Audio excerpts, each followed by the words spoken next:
A man in his 20s was pronounced dead shortly after suffering a single gunshot wound. Chief of Police Bruce Lang said officers had received a call of a disturbance just prior to midnight.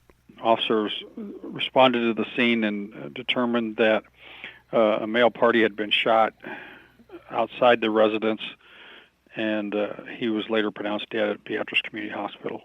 A Beatrice police crime scene team remained on site Thursday morning at 1008 North 12th, a residence along the east side of the street. Lang said the identity of the victim was not being released as authorities notify relatives.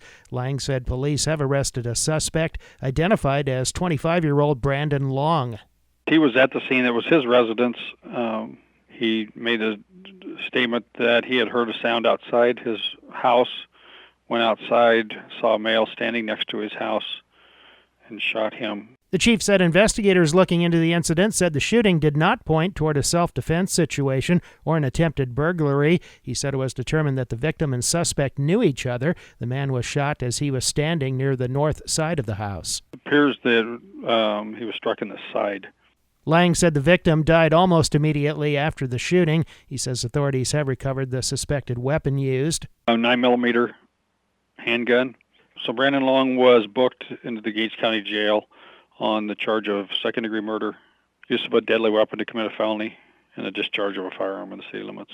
Long was booked into the Gage County Jail early on Thursday, and it was not certain when he might make an initial court appearance. The suspect was brought by officers to the Beatrice Police Department where he was arrested. Police were investigating the relationship between Long and the victim. Officers said the suspect's fiancée and a 2-year-old child were inside the home at the time of the shooting. Police were investigating why the victim was standing outside the home. From Beatrice, Doug Kennedy, News Channel, Nebraska.